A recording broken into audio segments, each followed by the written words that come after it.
عربی بائبل جو آج مارکیٹ میں اویلیبل ہے، جہاں جہاں گاڈ آیا، ترجمہ کرنے والے کو کیا سوجی نہیں معلوم، ہر جگہ پر اس نے گاڈ کیا پہ اللہ اللہ لکھ دیا. پہلے پیج پہ میں گنا 20 مرتبہ اللہ ہے. اب پوری بائبل جو 1000 صفحات پر ہے، بلکہ اس سے بھی بڑھ کر کتنے مرتبہ اللہ ہوگا اندازہ لگائیے آپ. جادو وہ جو سر چڑھ کے بولے، حق بات وہ ہے جو دوسروں کے زبان سے بھی نکلی جائے نہ چاہتے ہوئے بھی. بلکہ عیسیٰ علیہ الصلوۃ والسلام کی جو مشہور دعا ہے، اللہ اللہ لما شبختنی، او اللہ تو نے مجھے کیوں چھوڑ دیا، اللہ کا ورڈ ملتا ہے. رگ ویدا بک نمبر 1 اس کی ہم نمبر 2 اس کی رگ ویدا بک نمبر 2 اس کی ورس نمبر 1 اور اس کی ہم نمبر 11 کے اندر اللہ کا ورڈ آیا. رگ ویدا اس کی بک نمبر 9 اور اس کی ورس نمبر 67 اور اس کا ہم نمبر 67 اور اس کی ورس نمبر 30 کے اندر آیا ہے اللہ، کلیئر ورڈ آیا. اور پورے گرو گرنتھ میں کبیر داس کی اور فرید بابا صاحب کی بات ہی نہیں کر رہا ہوں، کیونکہ وہ لوگ کہتے ہیں تو صوفی مسلم تھے. میں صرف گرو نانک صاحب کے زبان سے جو الفاظ نکلے ہیں، پورے گرو گرنتھ میں 20 مرتبہ اللہ کا ورڈ آیا ہے. یعنی مطلب یہ ہے کہ اللہ قرآن مجید میں وہ ایک کون ہے کہہ کر قرآن مجید میں کہا اللہ. نام کی حد تک اس حد تک کلیئرٹی ہے کہ دنیا کے سارے مذہب اس کی تائید کرتے ہیں، لیکن ڈیٹیل کے لیے پھر واپس قرآن مجید میں آنا ہی پڑے گا. وہ ایک کون ہے، وہ سننے والا ہے، وہ دیکھنے والا ہے، اسماء و صفات، اللہ کے کام، اللہ کے بارے میں اتنا ڈیٹیل، یہاں تک کہ مکے کی جتنی صورتیں ہیں، توحید، رسالت، آخرت، اللہ کے بارے میں، رسول کے بارے میں، آخرت کے بارے میں، کئی سورے صرف اللہ سبحانہ و تعالیٰ کے بارے میں. اتنے ڈیٹیل دنیا میں کہیں بھی نہیں ملتے. اسی لیے ہم کہتے ہیں کہ تمہارے مذہبی کتابوں میں ایک کا ذکر ہے، وہ ایک کا تعارف ادھر ملے گا، لہذا سب کو چاہیے کہ اس کلیئرٹی والے فیتھ کو مان لے. یہ پہلا پوائنٹ ہوا.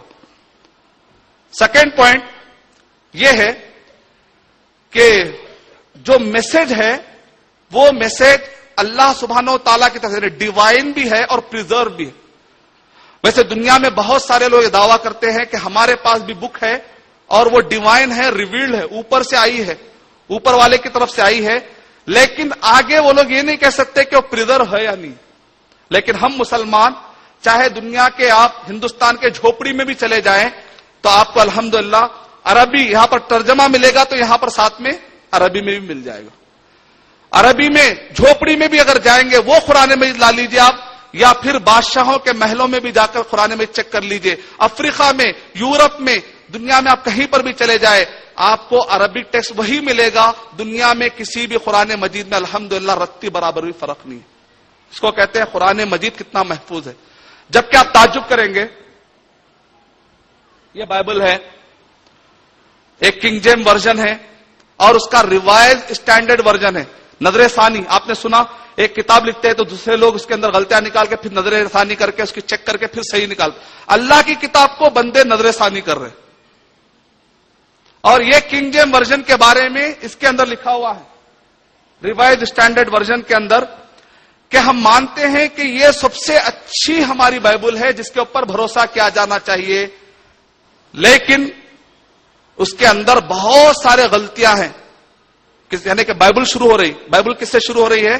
اس بائبل کے اندر لکھا ہوا ہے، ہم مانتے ہیں کہ بائبل کے اندر، یہ جو اصل بائبل ہے اس کے اندر بہت سارے غلطیاں ہیں، اس کی اصلاح کر لی گئی ہے، اب یہ سامنے آئی. قرآن مجید کیسا شروع ہوتا ہے معلوم ہے؟ ذالک الکتاب لا ریب فیہ، یہ وہ کتاب ہے جس میں کوئی شک ہی نہیں ہے. بائبل شروع ہو رہی ہے، اس میں شک ہی شک ہے، غلطیاں. اور اگر ہم ویدوں کے بارے میں جانتے ہیں تو کہا جاتا ہے کہ وید سب سے پہلے اتنے سال پہلے ملے، یہ بول سکتے ہیں. جب پہلی مرتبہ ملے تو سنسکرت میں ملے، یہ بول سکتے ہیں. لیکن کوئی یہ نہیں بتا سکتا پرٹیکولر کہ یہ ڈیٹ سے شروع ہوا، یہ زبان سے شروع ہوا نہیں، یہ سنسکرت میں ملے. اسی لیے بدھسٹ کہتے ہیں نہیں، پالی لینگویج میں ویدا پائے جاتے. پالی لینگویج کیا ہے؟ تصویر والی لینگویج کو پالی لینگویج کہتے. پہلے پالی میں تھا، بعد میں سنسکرت میں آیا. جبکہ ابھی تک بھی یہ تحقیق ہونا باقی ہے کہ 3000 سال پہلے آئے یا 5000 سال پہلے آئے، لیکن کبھی آئے تو یہ سنسکرت میں ملے. لیکن اس کے اندر بھی آج تک بھی یہ اختلاف پایا جاتا ہے کہ یہ آخر سب سے پہلے کس کو ملے، کہاں سے ملے، وہ کلیئرٹی نہیں ہے. سیکنڈ پوائنٹ، پہلا پوائنٹ یہ ہے کہ اللہ کے بارے میں بہت ہی کلیئرٹی، جو ہم کو پیدا کیا، جس نے ہم کو پیدا کیا، اس کے بارے میں بہت ہی کلیئرٹی ہے. دوسرا خصوصیت یہ ہے کہ کہ جو پیغام ہے وہ اللہ سبحانہ و تعالیٰ کی طرف سے نازل کردہ ہے، اور اس کو ثابت کرنے کے لیے تو ہم نے سائنٹیفک آپ کو مثالیں دے دی، اور وہ پریزرو بھی ہے کہ عربی زبان، مثال کے طور پہ فی الوقت عثمان رضی اللہ تعالیٰ عنہ، نبی اکرم صلی اللہ علیہ وسلم کے جو ڈسائپل تھے، صحابی، ان کو اس میں سے ایک تھے عثمان رضی اللہ تعالیٰ عنہ. عثمان رضی اللہ تعالیٰ عنہ نے 7 آفیشیل نسخے قرآن مجید کے لکھ کر پورے دنیا میں پھیلا دیے تاکہ اس کی بنیاد پر لوگ پڑھتے رہے اور اختلاف نہ ہو جائے.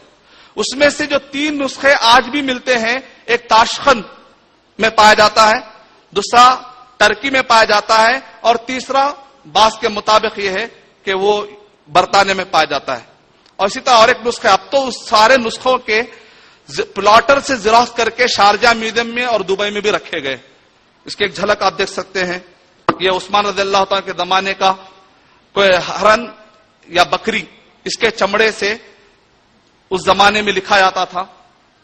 لکھنے کا رواج تو پہلے سے تھا ہی. یہ دیکھیں پورا چیک کر رہے ہیں، اور اس کے بعد آتھینٹک رپورٹ، آج تک اس کو کوئی ریجیکٹ نہیں کر سکا. یہ سارے وہ نسخے ہیں جو قرآن مجید کے ہیں. بلکہ الحمدللہ 4 نبی اکرم صلی اللہ علیہ وسلم کے جو خط آپ نے جو بھیجے تھے، اس میں سے 4 خط ایسے ملے ہیں جس کو لندن کی اورینٹل مینوسکرپٹ لائبریری ان لندن، یہ بہت بڑا ادارہ پایا جاتا ہے، انہوں نے اپروف کیا ابھی تک 4 خطوں کو کہ ہم مانتے ہیں کہ یہ نبی اکرم صلی اللہ علیہ وسلم کے زمانے کے خط ہی ہو سکتے ہیں، کیونکہ وہ ہرن کا چمڑا ہے اور اس پر جو سیاہی لکھی گئی ہے وہ 7ویں جو صدی تھی، یعنی عیسوی اعتبار سے وہی ہو سکتی ہے، نبی اکرم صلی اللہ علیہ وسلم کے زمانے کی ہو سکتی ہے. یہ بھی آپ حوالہ دے کر سمجھا سکتے ہیں کہ نبی اکرم صلی اللہ، کیونکہ بعض اورینٹل سے کہتے ہیں کہ نبی صلی اللہ علیہ وسلم نے خط نہیں بھیجائے، نبی صلی اللہ علیہ وسلم صرف عرب کے لیے تھے. تو آپ یہ اسٹیٹسٹک بھی اور یہ تحقیق بھی پیش کر سکتے ہیں کہ واقع نبی اکرم صلی اللہ علیہ وسلم نے خط بھی بھیجائے تھے. تو دوسری جو چیز ہے پریزرویشن، یعنی کہ قرآن مجید کی حفاظت کی، تو میں نے آپ کے سامنے بات رکھ دی. اب آئیے حدیث شریف بھی محفوظ ہے الحمدللہ. ایک میرا بیان ہے محمد صلی اللہ علیہ وسلم رحمت سب کے لیے، اس کے اندر میں نے وہ سارے نسخے بتائے. کبھی آپ کو ٹائم ملا تو آپ ضرور دیکھیے کہ صحابہ اکرام کے زمانے میں جو کتابیں، جو صحیفے لکھا کرتے تھے، وہ 500 کی تعداد میں آج بھی مختلف میوزیم میں موجود ہے. وہ کہاں کہاں ملتے ہیں؟ دنیا کے مختلف کتاب میں جمع کر دیے گئے. محمد صلی اللہ علیہ وسلم رحمت سب کے لیے میں ڈیٹیل میں نے اس بارے میں بتلایا. اس میں سے میں ایک نقطہ یہ بتانا چاہوں گا کہ بعض لوگ یہ کہتے ہیں کہ قرآن مجید تو محفوظ ہے، حدیث محفوظ ہے کہ نہیں ہم کو نہیں معلوم، کیونکہ حدیث تو یاد کرتے تھے تو قرآن مجید بھی تو یاد ہی کیا کرتے تھے. نہیں، حدیث انسان لکھا کرتے تھے، قرآن مجید بھی تو انسان لکھا کرتے تھے. تو لوگوں کا اعتراض صحیح نہیں، کہتے نہیں وہ سند یاد کرتے تھے، ہو سکتا ہے بھول گئے ہوں گے. لیکن آج میں یہاں پر ٹھہر کر امام بخاری رحمت اللہ علیہ تک کا میں سلسلہ نسب آپ کو سنا سکتا ہوں، امام بخاری رحمت اللہ علیہ تک کی سند سنا سکتا ہوں، اور اس سے بھی آگے انشاءاللہ میں آپ کو سنا سکتا ہوں. مثال کے طور پر یہ صحیح بخاری ہے. قرآن مجید میں اللہ کے ورڈز ہوتے ہیں، حدیث شریف کے اندر نبی اکرم صلی اللہ علیہ وسلم کے ورڈز ہوتے ہیں. یہ جو صحیح بخاری ہے اس کے اندر نبی اکرم صلی اللہ علیہ وسلم کے احادیث طیبہ ہے، جس کو ہم مسلمان یہ مانتے ہیں کہ قرآن مجید کے بعد سب سے زیادہ آتھینٹک بک صحیح بخاری ہے. یہ جو صحیح بخاری ہے، امام بخاری رحمت اللہ علیہ تک میرا سلسلہ علمی شجرہ پہنچتا ہے. مثال کے طور پر میں نے جو صحیح بخاری پڑھی ہے ڈاکٹر عبداللہ جولم حفظہ اللہ سے، ڈاکٹر عبداللہ جولم حفظہ اللہ نے یہ صحیح بخاری پڑھی ہے عبد الواجد العمری رحمہ اللہ سے. عبد الواجد العمری رحمہ اللہ نے یہ صحیح بخاری پڑھی ابو القاسم الآدمی رحمہ اللہ سے. ابو القاسم الآدمی رحمہ اللہ نے یہ صحیح بخاری پڑھی عبد الرحمن المبارک پوری رحمۃ اللہ علیہ سے. عبد الرحمن المبارک پوری رحمۃ اللہ علیہ نے یہ صحیح بخاری پڑھی ہے شاہ نذیر حسین محدث دہلوی رحمۃ اللہ علیہ سے. شاہ نذیر حسین محدث دہلوی رحمۃ اللہ علیہ نے یہ صحیح بخاری پڑھی ہے شاہ محمد اسحاق محدث دہلوی رحمۃ اللہ علیہ سے. شاہ محمد اسحاق محدث دہلوی رحمۃ اللہ علیہ نے یہ صحیح بخاری پڑھی شاہ عبد العزیز محدث دہلوی رحمۃ اللہ علیہ سے. شاہ عبد العزیز محدث دہلوی رحمۃ اللہ علیہ نے یہ صحیح بخاری پڑھی علامہ شاہ ولی اللہ محدث دہلوی رحمۃ اللہ علیہ سے. شاہ ولی اللہ محدث دہلوی رحمۃ اللہ اللہ علیہ نے یہ صحیح بخاری پڑھی. ابو طاہر القردی المدنی رحمۃ اللہ علیہ تھے. ابو طاہر القردی المدنی رحمۃ اللہ علیہ نے یہ صحیح بخاری پڑھی. ابراہیم القردی المدنی رحمۃ اللہ علیہ تھے. ابراہیم القردی المدنی رحمۃ اللہ علیہ نے صحیح بخاری پڑھی. احمد الخشاشی سے احمد الخشاشی رحمۃ اللہ علیہ نے یہ صحیح بخاری پڑھی. احمد الشناوی تھے. احمد الشناوی رحمۃ اللہ علیہ نے صحیح بخاری پڑھی. امام رملی رحمۃ اللہ علیہ سے امام رملی رحمۃ اللہ علیہ نے صحیح بخاری پڑھی. امام زکریا رحمۃ اللہ علیہ سے امام زکریا رحمۃ اللہ علیہ نے صحیح بخاری پڑھی. حافظ ابن حجر الاسقلانی رحمۃ اللہ علیہ تھے. حافظ ابن حجر الاسقلانی رحمۃ اللہ علیہ نے یہ صحیح بخاری پڑھی. ابو اسحاق التنوخی رحمۃ اللہ علیہ سے ابو اسحاق التنوخی رحمۃ اللہ علیہ نے صحیح بخاری پڑھی. ابو العباس الصالح رحمۃ اللہ علیہ سے ابو العباس الصالح رحمۃ اللہ علیہ نے صحیح بخاری پڑھی. امام زبیدی رحمۃ اللہ علیہ تھے. امام زبیدی رحمۃ اللہ علیہ نے صحیح بخاری پڑھی. امام سجزی رحمۃ اللہ علیہ سے امام سجزی رحمۃ اللہ علیہ نے صحیح بخاری پڑھی. امام داؤدی رحمۃ اللہ علیہ تھے. امام داؤدی رحمۃ اللہ علیہ نے صحیح بخاری پڑھی. امام سرخسی رحمۃ اللہ علیہ سے امام سرخسی رحمۃ اللہ علیہ نے صحیح بخاری پڑھی. امام فربری رحمۃ اللہ علیہ تھے.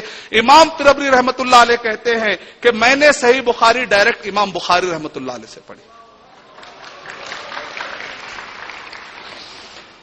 امام بخاری رحمۃ اللہ علیہ کہتے ہیں کہ میں نے حدیث شریف پڑھی. امام حمیدی رحمۃ اللہ علیہ تھے. امام حمیدی رحمۃ اللہ علیہ کہتے ہیں میں نے حدیث شریف پڑھی. سفیان رحمۃ اللہ علیہ سے سفیان رحمۃ اللہ علیہ کہتے ہیں میں نے حدیث شریف پڑھی. یحییٰ بن سعید الانصاری رحمۃ اللہ علیہ تھے. یحییٰ بن سعید الانصاری رحمۃ اللہ علیہ کہتے ہیں میں نے حدیث شریف پڑھی. محمد بن ابراہیم التیمی رحمۃ اللہ علیہ تھے. محمد بن ابراہیم التیمی رحمۃ اللہ علیہ کہتے ہیں کہ میں نے حدیث شریف پڑھی. علقمہ رحمۃ اللہ علیہ سے علقمہ رحمۃ اللہ علیہ کہتے ہیں میں نے حدیث شریف پڑھی. عمر بن الخطاب رضی اللہ تعالیٰ عنہ سے عمر بن الخطاب رضی اللہ تعالیٰ عنہ کہتے ہیں کہ میں جمعہ کے موقع پر حاضر تھا. نبی اکرم صلی اللہ علیہ وسلم ممبر پر ٹھہر کر کہہ رہے تھے انما الاعمال بالنیات، عمل کا دار و مدار نیت پر ہے. صحیح بخاری کی شروعات ہوتی ہے. صحیح بخاری کی شروعات ہوتی ہے. یعنی یہ ممبر سے لے کے نبی اکرم صلی اللہ علیہ وسلم کے ممبر تک محفوظ رکھنے والی قوم ہے ہم. ہمارے پاس حق ہے، ہمارے پاس سچائی ہے. ہم کو چاہیے کہ ہم ہمت کے ساتھ قرآن اور حدیث صحابہ کرام کے فہم کو دنیا میں عام کر دیں انشاءاللہ. محمد صلی اللہ علیہ وسلم جو کہ بیٹے عبداللہ کے، عبداللہ جو کہ بیٹے عبد المطلب کے، عبد المطلب جو کہ بیٹے ہیں ہاشم کے، ہاشم وہ بیٹے ہیں عبد مناف کے، عبد مناف وہ بیٹے ہیں قصی کے، قصی وہ بیٹے ہیں کلاب کے، کلاب وہ بیٹے ہیں مرہ کے، مرہ وہ بیٹے ہیں کعب کے، کعب وہ بیٹے ہیں لوئی کے، لوئی وہ بیٹے ہیں غالب کے، غالب وہ بیٹے ہیں فہر کے، فہر وہ بیٹے ہیں مالک کے، مالک وہ بیٹے ہیں نذر کے، نذر وہ بیٹے ہیں کنانہ کے، کنانہ وہ بیٹے ہیں خزیمہ کے، خزیمہ وہ بیٹے ہیں مدرکہ کے، مدرکہ وہ بیٹے ہیں الیاس کے، الیاس وہ بیٹے ہیں مدر کے، مدر وہ بیٹے ہیں ندار کے، ندار وہ بیٹے ہیں ماد کے، ماد وہ بیٹے ہیں عدنان کے. اور یہ سلسلہ جاتا ہے اسماعیل علیہ السلام کی طرف. اسماعیل علیہ السلام کا سلسلہ ابراہیم علیہ السلام سے ہوتے ہوئے نوح علیہ السلام تک جاتا ہے. نوح علیہ السلام کے 10 قرن کے بعد جا کر یہ سلسلہ ملتا ہے آدم علیہ السلام کی طرف. کون کہتا ہے حدیث محفوظ نہیں ہے؟ آج اگر میں ایک چھوٹا سا طالب علم 52 سلسلے نسب کے نام سنا سکتا ہوں، سلسلے شجرے علمی شجرے کے میں نام سنا سکتا ہوں، تو محدثین 3-4 راویوں کے نام یاد نہیں رکھ سکتے. کیسے ہم اپنے علماء کے بارے میں سوچتے ہیں، کیسے ہم اپنے اکابر کے بارے میں سوچتے ہیں. یہ ہے وہ امت کی خصوصیت کہ کس طریقے سے کتابیں محفوظ ہیں.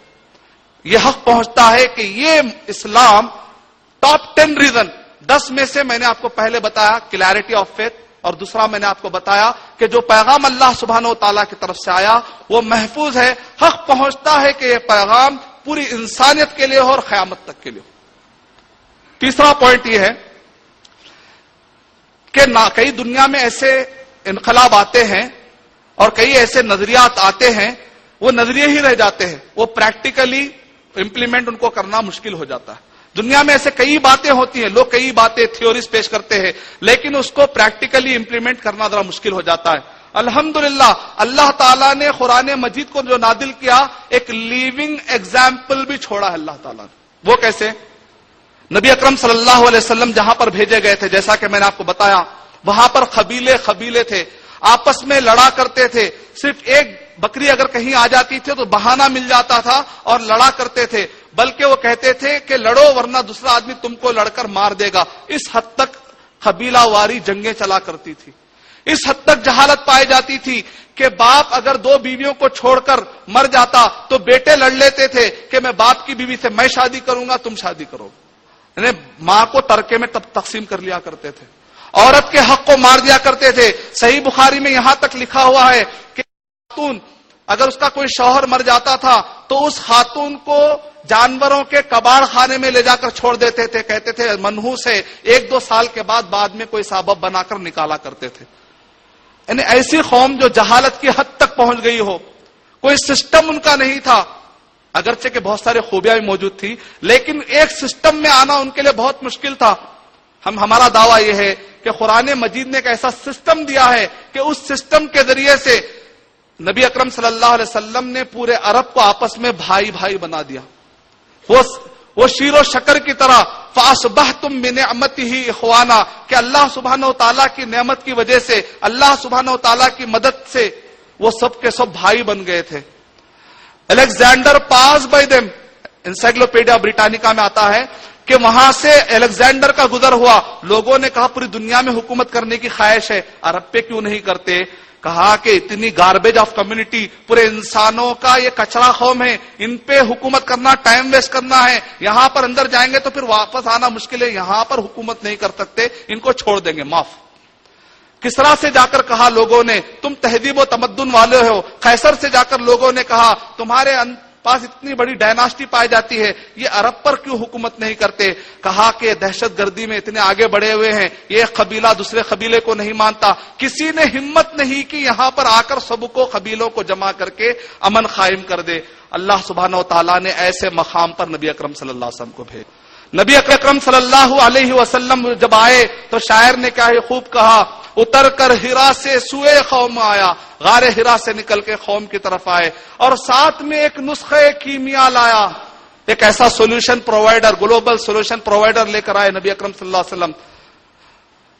وہ بجلی کا کڑکا تھا یا صوت ہادی, عرب کی زمین جس نے پوری ہلا دی. صرف عرب کی نہیں, ہم کہیں گے عالم کی زمین جس نے پوری ہلا دی. جو نہ تھے خود راہ پر, صحابہ کے بارے میں آ رہا ہے, جو نہ تھے خود راہ پر اوروں کے رہبر بن گئے. وہ کیا نظر تھی جس نے مردہ کو مسیحا کر دیا. یعنی مطلب ہے, سمپل لاجک کیا ہے جانتے ہیں آپ؟ کسی بھی چیز کو انوینٹ کرنا مشکل ہوتا ہے. مثال کے طور پہ کمپیوٹر جو سب سے پہلے آیا تو اس کو انوینٹ کرنا مشکل ہے. کسی بھی کتاب کو پہلی مرتبہ سوچ کے لکھنا مشکل ہے. ایک مرتبہ کتاب بن جائے, زیروکس کاپی نکالنا آسان ہے.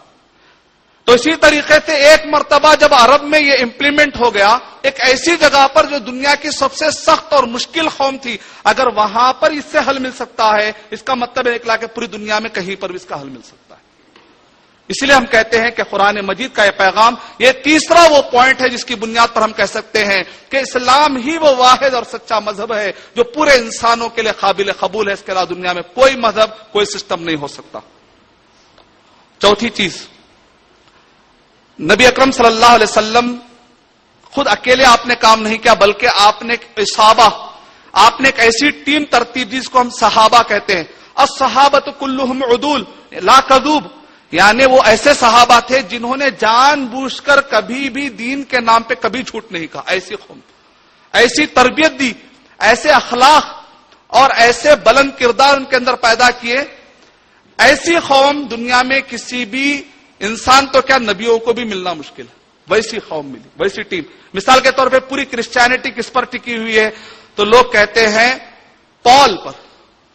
پال کے بارے میں آج بھی کئی کرسچن کہتے ہیں یہ قابل بھروسہ آدمی نہیں تھا, یہ پہلے یہودی تھا.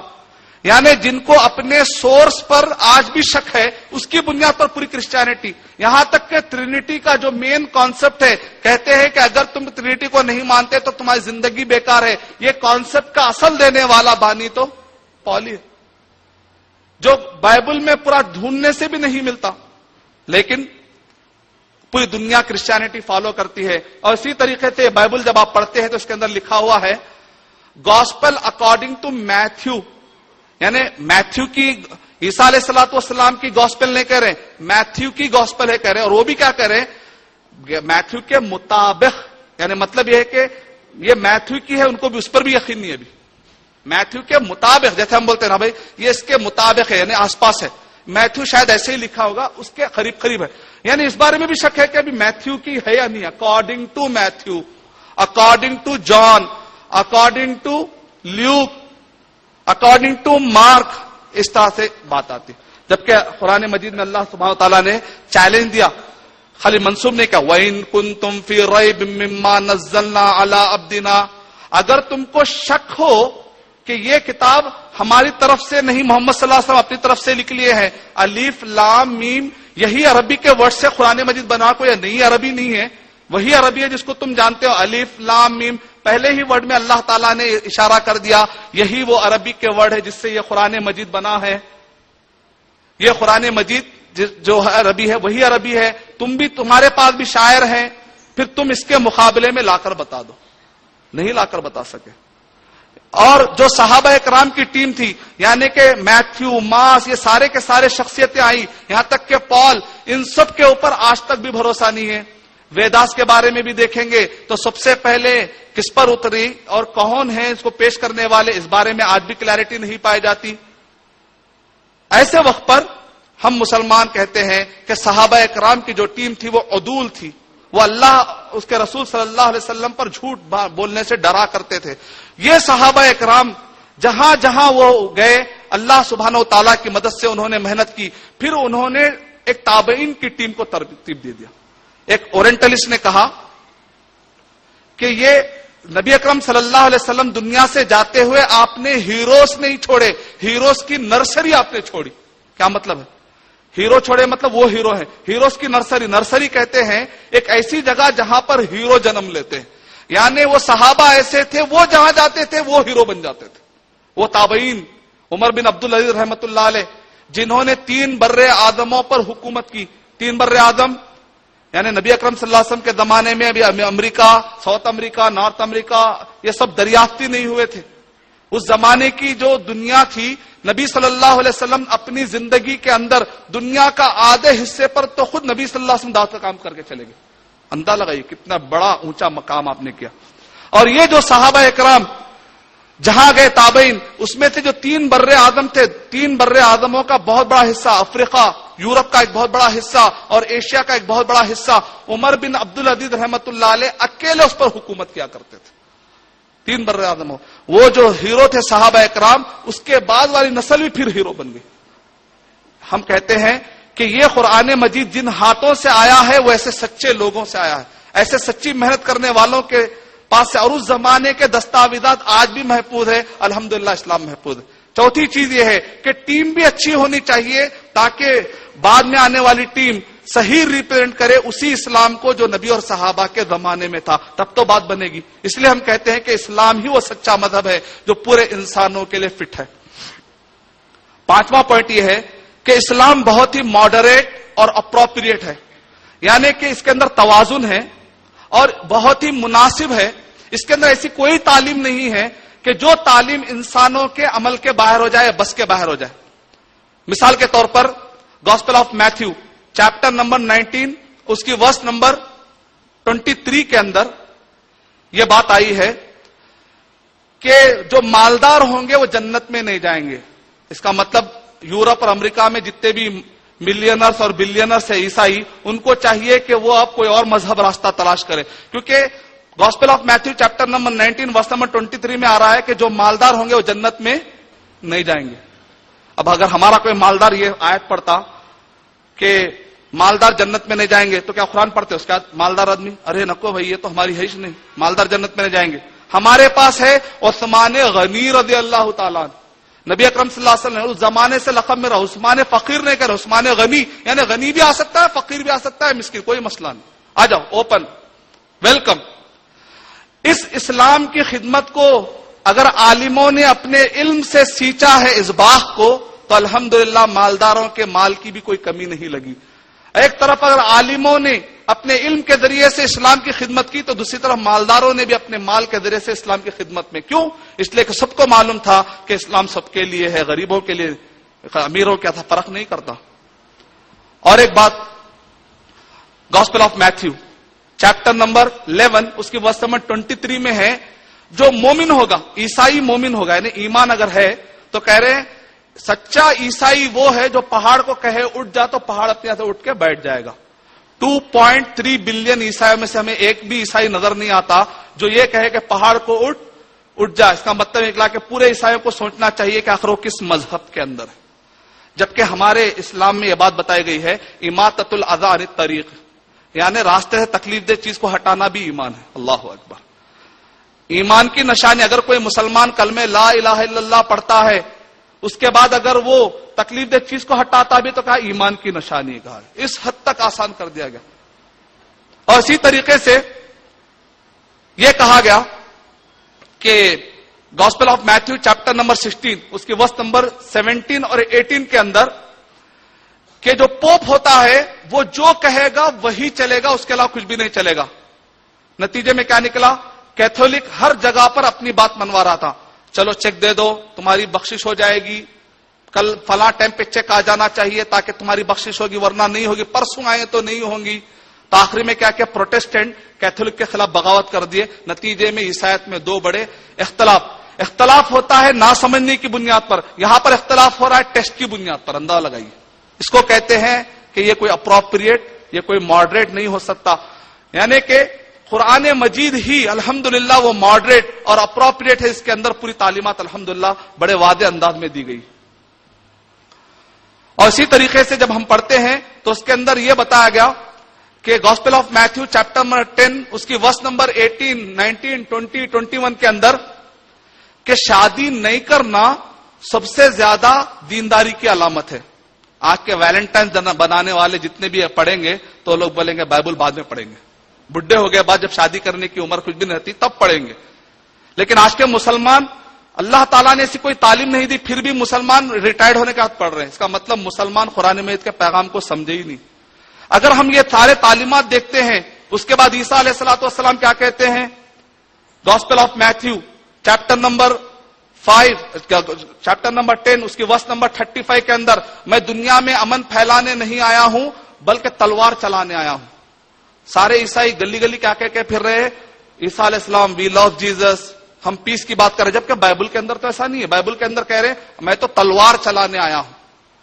اور اسی طریقے سے بائبل کے اندر یہ ہے کہ اگر کوئی تمہارے ایک گال پر تھپڑ مار دے تو دوسرا گال دے دو. Gospel of Matthew chapter number 5 اس کی ورس نمبر 38 کے اندر یہ ہے اگر تمہارے کوئی ایک گال پہ تھپڑ مار دے تو دوسرا گال دے دو. مطلب کیا نکلا؟ فرسٹ ورلڈ وار اور سیکنڈ ورلڈ وار کرنے والے شاید یہ ورس بھول گئے. یعنی ان کو چاہیے کہ اگر تمہارے کسی ایک ایریا پر حملہ ہو تو دوسرا ایریا بھی پیش کر دینا چاہیے اکارڈنگ ٹو بائبل. بائبل کے مطابق ہے، میں نہیں کہتا. میں کہتا ہوں کہ اسلام کے مطابق یہ ہے اپنا مخالف بھی اگر حق پر ہو، سورہ مائدہ نمبر 5 کی آیت نمبر 7 کونوا قوامین للہ شہداء بالقسط، اپنا مخالف بھی کیوں نہ ہو اگر حق ہے تو حق کے حساب سے گفتگو ہونی چاہیے. یہ باتیں بتلا رہی ہے کہ قرآن مجید میں جو تعلیمات دی گئی ہیں اللہ سبحانہ و تعالیٰ نے اس کو پورے انسانوں کے لیے فٹ نازل کیا. اس قرآن مجید کو مبین کہا گیا، بڑے اس کے اندر ساری چیزیں کلیئرٹی کے ساتھ ہے. اس قرآن مجید کو اللہ سبحانہ و تعالیٰ نے کہا کہ یہ حق بات بتلاتی ہے اور یہ سچی بات بتلاتی ہے. باللتی ہی اقوم، اس کے اندر ساری باتیں سچی اور درست ہے، یعنی فٹ ہے سارے انسانوں کے لیے. اور اس کے بعد چھٹواں پوائنٹ یہ ہے کہ ہر ڈپارٹمنٹ میں رہنمائی ہونی چاہیے. میں صرف ایک ہی چیلنج دینا چاہتا ہوں اس ٹاپک کے لیے، زیادہ ڈیٹیل میں جانا نہیں چاہتا. صرف صحیح بخاری کا جو انڈیکس ہے، صحیح بخاری کا جو انڈیکس ہے تقریباً 100 پیجز میں خالی انڈیکس ہے، فہرست ہے. اس کے اندر بتایا گیا باب الطہارہ، یعنی طہارت میں جائے تو پانی کیسا لینا چاہیے، کیسا بیٹھنا چاہیے، کون سا ہاتھ استعمال کرنا چاہیے، نماز کیسا پڑھنا چاہیے، جہاد کیسا کرنا چاہیے، ملک کیسا چلانا چاہیے، گھر میں کیسا رہنا چاہیے، باہر کیسے رہنا چاہیے. یہ جو فہرست ہے صرف ہم پورا قرآن میں چیلنج، ابھی آج کے زمانے میں اتنا بڑا چیلنج دینے کی ضرورت نہیں ہے. یہ صحیح بخاری کا چیلنج دینے کی ضرورت نہیں، خالی یہ جو فہرست ہے نا اس کی چیلنج دے دیں گے بس. ہم بولیں گے دنیا کا سارے مذہب والوں کو چاہیے کہ اپنے اپنے مذہب کی جتنے پوائنٹس پر ہم لوگوں کے پاس نبی صلی اللہ علیہ وسلم کے زبان سے ٹیکسٹ موجود ہے، ٹیکسٹ کی شکل میں ہے، یہ خالی عنوانوں کے پر دنیا کا کوئی بھی مذہب والا اپنے کتابوں سے یہ سارے عنوان پر ایک ایک ٹیکسٹ لا کے بتا دے، ناممکن ہے. پوائنٹ سمجھ میں آ؟ یعنی طہارت سے لے کر جہاد تک کے ایک ایک مسئلے پر امام بخاری رحمۃ اللہ علیہ نے ایک باب باندھا، اس پر نبی صلی اللہ اپنی بات نہیں، نبی صلی اللہ علیہ وسلم کا ٹیکسٹ. ابھی تو قرآن مجید کی آیتیں نہیں، نبی صلی اللہ علیہ وسلم کا ٹیکسٹ، یعنی قرآن مجید کی آیتیں حدیث شریف میں ہر مسئلے کا ٹیکسٹ کی شکل میں حل ہے. جبکہ دنیا کے جتنے بھی مذاہب آپ جانتے ہیں آج ہندو ایکٹ میرج کے لا کے مطابق مسئلے حل ہو رہے ہیں، کیونکہ ان کو معلوم ہے کہ ہندو مت کے مذہبی کتابوں میں کئی مسائل کے حل نہیں ملتے۔ کرسچینٹی کے مطابق طلاق کا کوئی سسٹم نہیں ہے، تو انہوں نے کہا کرسچن ایکٹ کے مطابق طلاق دلوائی جا رہی ہے، بائبل کے مطابق نہیں۔ ایسا نکالنا کیوں پڑ رہا ہے؟ الحمدللہ مسلمانوں کو آج تک کسی بھی ملک میں یہ نوبت نہیں آئی الحمدللہ کہ انہوں نے کہا قرآن و حدیث کو بازو رکھیں گے، ہم نے مل کر یہ فیصلہ کیا، ایسا الحمدللہ کہیں بھی نہیں ہو۔ اس کا مطلب نکلا کہ حق پہنچتا ہے کہ یہ قرآن مجید یہ اکیلا واحد مذہب ہے جس کے اندر اتنی پیاری اور کلیئر تعلیمات ہے پوری دنیا کے لیے۔ یعنی 7واں پوائنٹ یہ ہے کہ جامعیت یعنی پرفیکٹ، ہر ڈپارٹمنٹ کے لیے رہنمائی، کاملیت یعنی perfect for every person also, یعنی کہ ہر انسان کے لیے پرفیکٹ ہے۔ اگر آپ ٹھہر کر نہیں پڑھ سکتے تو ایک آدمی لنگڑا کہتا میں کیسے نماز پڑھوں، بیٹھ کے پڑھ سکتے ہیں آپ، لنگڑے کے لیے بھی ہے۔ ایک آدمی کہتا ہے کہ مجھے بیٹھنا بھی نہیں آتا، کمر کی ہڈی ٹوٹی ہوئی، لیٹ کے پڑھ سکتے ہیں آپ، لیٹ کے میں حرکت نہیں کر سکتا، اشارے سے پڑھ سکتے ہیں، آنکھ کے اشارے سے پڑھ سکتے، جتنی آپ کی استطاعت ہے، پرفیکٹ فار ایوری پرسن، چاہے وہ افریقہ کا رہنے والا ہو، چاہے وہ برفیلے مقام کا رہنے والا ہو۔ تم کو زیادہ سردی ہو رہی ہے، مرنے کا ڈر ہے، تیمم کر لو۔ اگر تم پہ پانی نہیں مل رہا، ڈیزرٹ کے رہنے والے ہو، تیمم کر لو۔ پانی بہت زیادہ، اچھے طریقے سے صفائی کر لو۔ یعنی دنیا میں کسی بھی ایریا میں وہ پایا جاتا ہے، جبکہ دوسرے مذہب والے جب دوسرے ایریوں میں جاتے ہیں تو وہاں کے حساب سے ان کو کسٹمائز کرنا پڑتا ہے، سافٹ ویئر ہوتا ہے کسٹمائز سافٹ ویئر، لیکن یہ پی ڈی ایف ہے، بدلتی نہیں کوئی چیز، اس کے اندر ایڈیٹنگ نہیں ہوتی، یہاں پر بہت ہی بڑا فل اسٹاپ ہوتا ہے، اس کے بعد نو کاما کوٹیشن، نہ کوٹیشن، اس کے بعد کوئی چیز کاما ہے ہی نہیں، یہاں تو بہت بڑا فل اسٹاپ ہے، ایڈٹ ہونے کا کوئی چانس ہی نہیں ہے۔ لیکن کسٹمائز سافٹ ویئر والے مذہب چاہیے یا پھر پرفیکٹ ریلیجن چاہیے جو الحمدللہ طے ہے اور بہت ہی کلیئر ہے سب کے لیے۔ اور آخری کے 2 اہم پوائنٹ وہ یہ ہے کہ یہ قرآن مجید سائنٹیفک ہے، عقل سے بھی نہیں ٹکراتا۔ کچھ سائنس کے باتیں تو میں نے آپ کو بتلا دی، ساتھ میں قرآن مجید سائنس میں 2 چیزیں ہوتی ہیں، ایک ہوتا تھیوری، دوسرا ہوتا ہے فیکٹ۔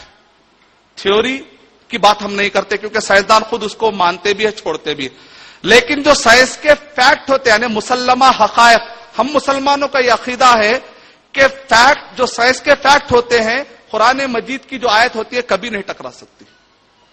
بعض غیر مسلم یہ سوال کرتے ہیں 80% قرآن مجید کی آیتیں وہ ہیں جو دنیا کے بارے میں گفتگو کرتی ہے، لیکن 20% آیتیں وہ ہیں جو جنت، جہنم، آخرت، اللہ، فرشتے، جن، یعنی وہ چیزیں جو نظر نہیں آتی، انسین جاتی ہیں۔ اگر یہ صحیح ہے تو پھر یہ بھی صحیح ہوگا، یہ اگر صحیح ہے تو باقی کا بھی صحیح ہوگا، جس کو ہمارے خواتین اچھا جانتے ہیں ماشاءاللہ۔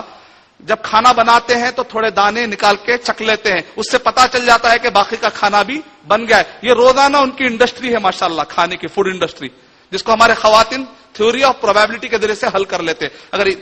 اگر ہمارے جیسا ہوگا پورا دیکھ کھانے کا کہے گا ہاں بن گیا ہے کھانا۔ تھیوری آف پروبیبلٹی کا فائدہ یہ ہے کہ تھوڑے کے ذریعے سے پورے کا جان لینا۔ تو اسی طریقے سے جب ہم کہتے ہیں کہ 80% جو قرآن مجید جو باتیں بتلاتا ہے اور وہ سائنٹیفکلی پوری کی پوری پروف ہو رہی ہیں، اور باقی کی 20 باتیں جو تمہیں نظر نہیں آ رہی، ہمیں نظر نہیں آ رہی، جس کو الذین یؤمنون بالغیب کے تحت ہم مسلمان مانتے ہیں، لیکن سائنس آج تک بھی سائنس کے پاس ایسے کوئی ریسورسز نہیں ہے کہ اس کو ڈینائی کر سکے، اس کو جھٹلا سکے۔ اتنا ہی ہے کہ تم نہیں مان سک رہے لیکن جھٹلا تو نہیں سکتے، کیونکہ سائنس کا اصول یہ ہے کوئی چیز ماننے کے لیے اگر اصول چاہیے تو رد کرنے کے لیے بھی اصول چاہیے، ڈینائی کرنے کے لیے بھی اصول چاہیے۔ تو اسی طریقے سے باقی کے 20 باتیں یا 20% باتیں سائنس کے پاس ایسے آلات نہیں ہے جس کو وہ ڈینائی کر سکے، کیونکہ سائنس ابھی بہت بیکورڈ ہے، اس کے پاس ابھی اتنے ریسورس نہیں ہے کہ وہ اس بارے میں گفتگو بھی کر سکے، ریسرچ اور ڈسکوری تو دور کی بات ہے۔ اس کا مطلب اگر 80% صحیح ہے، تھیوری آف پروبیبلٹی ہے کہ باقی کے بھی صحیح ہوں گے ہمارے حساب سے، اور آپ چونکہ رد نہیں کر سک رہے جب تک تو صحیح ہے، اور اگر آپ رد بھی کر لیں گے تو ایسا کوئی فیکٹ ہو ہی نہیں سکتا۔ دوسرا طریقہ یہ ہے کہ criteria of truth and falsehood, یعنی ایک ایسی کوئی بنیاد اور ایک ہونی چاہیے کہ جس کے ذریعے سے ہم کہیں کہ یہ کلام اللہ کا ہو سکتا، یہ نہیں ہو سکتا۔ اس لحاظ سے بھی اگر آپ دیکھیں گے تو قرآن مجید اللہ کا کلام ہے. مثال کے طور پہ میں آپ کو 3 نقطے دیتا ہوں. سورہ لہب جو نازل ہوئی جب اللہ سبحانہ و تعالیٰ کی طرف سے، سورہ نمبر 111 سورہ لہب. نبی اکرم صلی اللہ علیہ وسلم پہاڑ پہ ٹھہر کر کہتے ہیں کہ اے لوگوں، میں تمہارے لیے اللہ کی طرف سے پیغمبر بن کر آیا ہوں، کیا تم مجھ پر جھوٹ کا تم تجربہ کرتے ہو؟ تو انہوں نے کہا کہ ہم نے کبھی آپ کو جھوٹ کہتے ہوئے نہیں دیکھا. کہا کہ اس پہاڑ کے پیچھے قافلہ ہے جو تم پر حملہ کرنے والا ہے، تو تم مان لو گے؟ کہا کہ ہم مان لیں گے کیونکہ آپ نے کبھی جھوٹ نہیں کہا. کہا کہ اسی طرح قیامت میں ایک دن آنے والا ہے، وہاں پر تمہارے لیے یہ ہوگا اگر تم کلمہ نہیں پڑھو گے، لہذا تم اسلام قبول کر لو. تو ایسے وقت پر ابو لہب نے کیا کہا؟ تبا لک یا محمد لہذا جماعتنا، اے محمد تمہارے لیے نعوذ باللہ بربادی ہو، کیا تم نے اس کے لیے جمع کیا؟ آیت نازل ہوئی، سورہ نازل ہوا تبت یدا ابی لہب و تب. یہ سورہ اترنے کے بعد لگ بھگ 11 سال ابو لہب زندہ تھا. فار سیک آف آرگومنٹ، جھوٹ کے خاطر سے ہی یہ سورہ نازل ہوا. اس سورہ کا مطلب کیا ہے؟ کنکلوژن کیا ہے؟ ابو لہب کلمہ نہیں پڑے گا اور ابو لہب کہاں جائے گا؟ جہنم میں جائے گا. ابو لہب 11 سال اس کو ملے. اگر جھوٹ کے خاطر بھی ایک مرتبہ اگر وہ کہتا لا الہ الا اللہ محمد رسول اللہ تو یہ سورہ ڈسپروو ہو جاتا تھا. اگر وہ جھوٹ کے طور پر بھی یہ کہہ دیتا تھا لا الہ الا اللہ محمد رسول اللہ، دیکھو قرآن جھوٹ کہہ رہا، میں تو کلمہ پڑھ لیا، قرآن کے مطابق میں نہیں پڑھوں گا بول کر آ رہا ہے. اللہ تعالیٰ کیسے کلمہ پڑے گا؟ کیونکہ اتارنے والا اللہ سبحانہ و تعالیٰ ہے، وہ خالق ہے، وہ سب جانتا ہے فیوچر کے بارے میں، اور اس نے جو بات بتا دی وہ سچی بات. اور اسی طریقے سے روم کے بارے میں سورہ روم نمبر 30 کی آیت نمبر 1 2 3 کہا الف لام میم غلبت الروم فی ادنى الارض وهم من بعد غلبهم سيغلبون. کہا کہ روم پھر دوبارہ غالب آ جائیں گے فی بضع سنین، یعنی 1 سے لے کر 2 سے لے کر 3 سے لے کر 9 تک، اتنے سالوں میں کبھی بھی واپس آ سکتے ہیں. یعنی واپس روم پھر دوبارہ فتح پا جا سکتے ہیں. فی ادنى وهم من بعد غلبهم سيغلبون. کفار قریش نے کہا اب اچھا موقع ہے کہ یہ سورے کو ڈسپروف کر دیا جائے. روم آ ہی نہیں سکتے کیونکہ روم بہت بڑی ہار چکے تھے، پورے عرب کے لوگ مانتے تھے، پورے کفار قریش مانتے تھے. ایسے وقت پر یہ آیت نازل ہوئی. ابو بکر صدیق رضی اللہ تعالیٰ عنہ نے جا کر کہہ بھی دیا کہ قرآن مجید میں آیا تو یہ ہو کر رہے گا. کفار قریش نے بھی شرط باندھ لی، کہا کہ ایسا نہیں ہو سکتا. نبی اکرم صلی اللہ علیہ وسلم نے کہا بضع سنین کا مطلب 9 سال ہو سکتے ہیں، 9 سال تک کی مدت کی شرط مقرر کی جائے. نتیجے میں مقرر ہوئی. اس دن کیا ہے؟ وَيَوْمَئِذٍ يَفْرَحُ الْمُؤْمِنُونَ، یہاں تک پیشن گوئی آئی. اس وقت پر روم دوبارہ جیتیں گے جبکہ مسلمان خوش رہیں گے. جنگ بدر جیت کر مسلمان خوشی خوشی لوٹ رہے تھے اور ایک خوشی آ گئی کہ روم بھی جیت چکے. یعنی وہ باتیں ہیں کہ جو پیشن گوئی ہوتی ہے وہ پوری اترتی. اور اسی کو کہتے ہیں کرائٹیریا. ایک ایسا کرائٹیریا ہونا چاہیے جس کے ذریعے سے ہم سمجھ سکیں کہ صحیح کیا ہے غلط کیا ہے. قرآن مجید میں ایک تو چیلنج وہ بھی ہے، آپ کہیں گے وہ تو اس زمانے کا ہے، اگر آج میں ابو لہب ہوتا نا کلمہ پڑھ لیتا. اچھا وہ آپ ابو لہب نہیں ہے، آپ کے لیے الگ چیلنج ہے. پھر میرے لیے کیا چیلنج ہے؟ وَإِن كُنتُمْ فِي رَيْبٍ مِّمَّا نَزَّلْنَا عَلَىٰ عَبْدِنَا فَأْتُوا بِسُورَةٍ مِّن مِّثْلِهِ. اگر تم کو شک ہے کہ اللہ سبحانہ و تعالیٰ کی طرف سے ہے، اس میں شک ہے، تم عربی سیکھ کر اس کے مقابلے میں کوئی کتاب لا کر پڑھ. عربی جاننے والے جو کعبے کے اوپر جا کر معلقہ لٹکا دیتے تھے، انہوں نے بھی کبھی دعویٰ نہیں کیا کہ ہمارے معلقات اس سے بہتر ہے، بلکہ لبید جو کہ 7 بڑے شاعر تھے، اس میں سے ایک شاعر نے تو الٹا کلمہ ہی پڑھ لیا، کہا لا الہ الا اللہ محمد رسول اللہ. لوگوں نے ان سے کہا تم اتنے بڑے شاعر ہو، ذرا اپنی شاعری تو سناؤ. تو انہوں نے کہا قرآن مجید اترنے کے بعد، قرآن مجید پڑھنے کے بعد ہماری شاعری میں ہمیں دل نہیں لگتا. الٹا بھی انہوں نے کلمہ پڑھ لیا. قرآن مجید اترنے کے بعد کسی نے کعبے پر کوئی نیا شعر لگانے کی کبھی جرت نہیں کی، کیونکہ سب مان گئے تھے عرب کے لوگ کہ اس کا جواب دینا مشکل ہے. تو یہ ہے، یعنی وہ چیزیں ہیں جس کے ذریعے سے ہم ثابت کر سکتے ہیں، لوگوں کو بتلا سکتے ہیں کہ یہ قرآن مجید اللہ سبحانہ و تعالیٰ کی طرف سے ہے. اس سے بات ثابت ہو جائے گی سائنٹیفکلی، یعنی تھیوری آف پروبیبلٹی یا کرائٹیریا. اور ایک بھی میں آپ کو ایک اضافہ دوں گا، وہ ہے کانسیپٹ آف انفرنس. یعنی سائنس کے میں آپ کو 3 دے رہا ہوں. ایک ہے تھیوری آف پروبیبلٹی، دوسرا ہے کرائٹیریا، تیسرا ہے میں آپ کو دے رہا ہوں concept of inference. Concept of inference کا مطلب یہ ہے 1707 کے بعد یہ سائنسدانوں میں ایک کانسیپٹ شروع ہوا.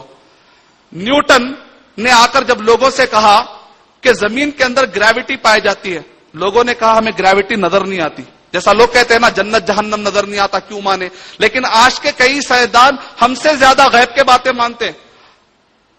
انسین ورلڈ کو ہم سے زیادہ ماننے والے کون ہیں؟ سائنسدان ہیں. کہتے ہیں گریوٹی کو ہم مانتے ہیں. نیوٹن نے آ کر کہا گریوٹی کا نظریہ پایا تھا، زمین کے اندر گریوٹی ہوتی ہے، زمین کے اندر کشش ہوتی ہے، زمین کھینچتی ہے. لوگوں نے کہا ثابت کرو.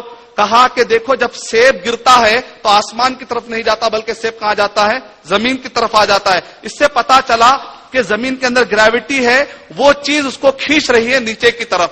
یعنی اس کو کہتے ہیں concept of inference, to approach the unknown thing through the known thing. یعنی مطلب یہ ہے نہ جاننے والے چیزوں کی طرف پہنچو جاننے والے چیزوں کے ذریعے سے. سیب آپ کو نظر آ رہا ہے، اس کے ذریعے سے آپ پہنچ رہے ہیں، گرتے ہوئے سیب کے ذریعے سے آپ ایسے چیز کی طرف جو گریوٹی نظر نہیں آ رہی وہاں تک پہنچ رہے ہیں. جب آپ کہتے ہیں کہ ہم 80% کو مانتے ہیں، جو چیزیں نظر آ رہی ہیں اس کے ذریعے سے آپ باقی کے 20 تک پہنچ جائیے. اس میں مسئلہ کیا ہے؟ آخری جو چیز ہے وہ یہ ہے کہ اسلام اتنے سارے خوبیوں کے ساتھ ساتھ آخری جو اہم خوبی رکھتا ہے وہ آخری نہیں بلکہ وہ بھی بہت اہم ہے کہ ہر زمانے میں وہ سولوشن دیتا چلا جاتا ہے. آج کے جو بڑے بڑے گمبھیر مسائل ہیں، ایک طرف ہے ریسیشن، یعنی پوری دنیا میں اکنامک، پوری دنیا کے اندر ریسیشن پایا جا رہا ہے. bloomberg.com کے مطابق ہر 2 منٹ کے اندر ایک جاب چلا جا رہا ہے. اس حد تک تباہی ہے. یہاں تک کہ فی الوقت جو انقلابات دنیا میں آ رہے ہیں یہ سارے کے سارے ریسیشن کے وجہ سے بھی ہو سکتے ہیں. اس حد تک غربت پائی جا رہی ہے. ریسیشن کا مطلب، انفلیشن کا مطلب ڈیٹیل اگر آپ جاننا چاہتے ہیں تو میری ایک سی ڈی ہے، recession and inflation, the Islamic solution for recession and inflation. اس بارے میں نے ڈیٹیل کا. مختصر میں آپ کو یہ بتانا چاہوں گا کہ سودی نظام کی وجہ سے پوری دنیا میں تباہی مچی ہوئی ہے اور اسلام سود کو گراتا ہے اور چیریٹی اور صدقات کو ابھارتا ہے. سورہ بقرہ سورہ نمبر 2 آیت نمبر 276، یمحق اللہ الربا ویربی الصدقات. اللہ سبحانہ و تعالیٰ سود کو مارتے ہیں اور صدقات کو بڑھاتے ہیں. یعنی مطلب یہ ہے کہ سود کا سسٹم گرنا چاہیے، صدقات کا سسٹم بڑھنا چاہیے. اس کے اندر پورے ریسیشن کا حل ہے اگر غور کریں. مثال کے طور پر 2009 کا میں آپ کو مثال دے کر سمجھا رہا ہوں. CIA فیکٹ بک کے مطابق پوری دنیا میں 2009 کی جو اسٹیٹسٹک ہے وہ یہ ہے 65.61 ٹریلین ڈالر دنیا میں پائے جاتے ہیں. میں فیک کرنسی کی بات نہیں کر رہا ہوں، اصلی کرنسی کی بات کر رہا ہوں. 65.61 ٹریلین ڈالر پائے جاتے ہیں پوری دنیا میں. اور اس میں کا جو 2/3 حصہ ہے، یعنی کہ مان لیجیے اگر 3 حصے کریں تو 2 حصہ، یعنی اتنے سارے مال میں کا 2/3 3/2 یعنی کہ 2 حصے کتنے لوگوں کے ہاتھ میں ہیں؟ دنیا کے سارے انسانوں کے 50% لوگوں کے ہاتھ میں. تو بات سمجھ نہ آ رہی. 50% لوگوں کے ہاتھ میں بھی نہیں ہے. اچھا نہیں، 10% لوگوں کے ہاتھ میں، 10% لوگوں کے ہاتھ میں بھی نہیں ہے. پورے دنیا کے 1% لوگوں کے ہاتھ میں، 1% لوگوں کے ہاتھ میں بھی نہیں ہے. کتنے لوگوں کے ہاتھ میں ہے؟ 0.15 جو بلینر ہے ان کے ہاتھ میں 2/3 پیسہ پایا جاتا ہے. باقی کا وہ جو 1/3 پیسہ ہے وہ ہم اور آپ لائف گزار رہے ہیں. اس کو کہتے ہیں ایکومولیشن آف منی، یعنی سسٹم ایسا بنانا جس کی وجہ سے مال ایک طرف جمع ہو جائے باقی کو پریشان ہو جائے. یہ سود کی وجہ سے ہوتا ہے. اللہ تعالیٰ نے قرآن مجید میں ارشاد فرمایا سورہ حشر نمبر 59 کے آیت نمبر 7 کے اندر، کَيْلَا يَكُونَ دُولَةً بَيْنَ الْأَغْنِيَاءِ مِنْكُمْ. سسٹم ایسا نہیں بنانا چاہیے کہ مال صرف مالداروں کے پاس رہ جائے اور غریبوں کے پاس نہ جائے. اسی لیے ایک انسائکلوپیڈیا لکھنے والے ڈیوڈرن نے کہا زکات کے اس میں زیٹ کے اس میں جتنے بھی مالدار آئے انہوں نے ایسا سسٹم بنایا کہ مالدار غریبوں کے جیب میں سے پیسہ نکالتے ہیں. محمد صلی اللہ علیہ وسلم نے آ کر کہا تؤخذ من اغنیاءہم وترد علی فقرائہم، مال مالداروں کے جیب سے نکالا جائے گا، غریبوں کو پہنچایا جائے گا. وہ ہے زکات کا سسٹم. 2.5 یعنی 2.5% نصاب پہ پہنچ جائے اور 1 سال پورا ہو جائے تو پرٹیکولر آدمی کو دینا ہی پڑے گا، مالدار آدمی کو. 2.5 کا میراکل دیکھتے ہیں ہم. 65.61 ٹریلین ڈالر میں کا اگر 2 چیریٹی کے طور پہ نکال دیا جائے، دنیا میں جتنے بھی لوگ بھوکے سو رہے ہیں روٹی کھا کر سوئیں گے. صرف 2.5 کا میراکل بتا رہا ہوں. اور اگر سودی نظام دیکھ لیں گے تو دنیا کے اندر 40% وہ لوگ ہیں فی الوقت جو رات میں کھائے بغیر سو رہے ہیں. اتنے بھوکے لوگ پائے جاتے ہیں دنیا میں. اس کے مقابلے میں 65.61 کو اگر 2.5% کو چیریٹی میں دے دیا جائے، اسلام کون سے نظام کو ابھارتا ہے؟ سود کو مارتا ہے، چیریٹی کے نظام کو ابھارتا ہے. اگر ہم کئی مسائل گناتے جائیں، حجاب کا مسئلہ اگر میں آپ کو گناؤں، حجاب کے اندر لوگ کہتے ہیں یہ تو عورت کے لیے ظلم ہے، جبکہ حجاب جہاں پر حجاب کا سسٹم زیادہ ہے وہاں پر کرائم ریٹ گرا ہوا ہے. یعنی کہ سعودی عرب کرائم ریٹ میں 52 لیول پر ہے، 52 اس کا نمبر ہے، جبکہ امریکہ نمبر 1 ہے کرائم ریٹ میں. جہاں پر پردے کا سسٹم زیادہ فالو کیا جا رہا ہے وہاں پر کرائم ریٹ گرے ہوئے، اور جہاں پر پردے کا سسٹم بالکل نہیں ہے وہاں پر کرائم ریٹ بڑھے ہوئے ہیں. اسلام میں جو چیزیں سولوشن کے طور پہ دی گئی ہیں اس کو الٹا پرابلم کے طور پر میڈیا پیش کر رہا ہے. اسلام نے کہا اسلام میں 4 شادیوں کی ایجاد ہے، کہا یہ دیکھو اور ایک پرابلم آ گیا. جبکہ روٹری کلب 2005 کی اسٹیٹسٹک یہ بتلاتی ہے کہ پوری دنیا میں 48% مرد ہے، 52% عورتیں ہیں. ہم یہ کہتے ہیں کہ باقی کے 4% عورتیں کہاں جائیں؟ اگر سب کو ایک ایک مرد مل گیا، ایک عورت ایک مرد، ایک عورت ایک مرد، تو باقی کے 4% عورتیں کہاں جائیں گی؟ 4% 6 پوائنٹ یعنی تقریباً 6 بلین کا 4 پوائنٹ آپ نکالیے، کتنے عورتیں رہ جائیں گی جو بغیر شادی کے ہو جائیں گی؟ اس کا حل بھی اسلام میں ہی ملتا ہے. یعنی جو بھی مسئلہ اگر آپ اٹھائیں گے، ریسیشن کا مسئلہ ہو، معاشی مسئلہ ہو، یا اسی طرح فیملی ڈسپیوٹ کا مسئلہ ہو، اسلام یہ کہتا ہے ان اللہ کان علیکم رقیبا، اللہ تعالیٰ تمہیں دیکھ رہے ہیں. اسلام ایک ایسی سوسائٹی ترتیب دیتا ہے جہاں پر یہ کہا گیا کہ اللہ تعالیٰ تمہیں دیکھ رہے ہیں. کیا مجال ہے کہ کوئی کسی پر ظلم کرے؟ خاندان کے جھگڑے ختم ہو جائیں گے، سلطنتوں کے جھگڑے ختم ہو جائیں گے، سیاسی جھگڑے ختم ہو جائیں گے، اور بہت سارے مثالیں ہم پیش کر سکتے ہیں. انشاءاللہ ہم سوالات اور جوابات کی نشست میں اور بھی انشاءاللہ ہم مسائل کور کریں گے. میں نے اپنے ٹاپک کو 2 حصوں میں بانٹا تھا. پہلے حصے میں نبی اکرم صلی اللہ علیہ وسلم نے دعوتی کام کیسے کیا اس کو میں نے آپ کو ڈیٹیل بتایا. دوسرے حصے میں وہ ٹاپ 10 ریزن کیا ہیں جس کو میں مختصر گنا دینا چاہتا ہوں. پہلا ریزن یہ ہے کہ concept of clarity of faith, یعنی ایمان بڑے واضح انداز میں اللہ سبحانہ تعالیٰ کا تعارف. دوسرا یہ ہے کہ جو اللہ سبحانہ تعالیٰ کی طرف سے میسج آیا وہ ڈیوائن بھی ہے اور پریزرو بھی ہے. اور تیسرا یہ ہے کہ صرف تھیوری نہیں ہے بلکہ لیونگ ایگزامپل کے ساتھ ہے. چوتھا یہ ہے کہ ایک ایسی ٹیم تھی جو نبی اکرم صلی اللہ علیہ وسلم کی بات کو من اور ان ایگزیکٹ انہوں نے پیش کر دیا. پانچواں یہ ہے کہ اسلام بہت ہی ماڈریٹ اور اپروپریٹ ہے. چھٹواں یہ ہے کہ جامعیت یعنی ہر ڈپارٹمنٹ میں رہنمائی کرتا ہے. ساتواں یہ ہے کہ ہر انسان کے لیے فٹ ہے.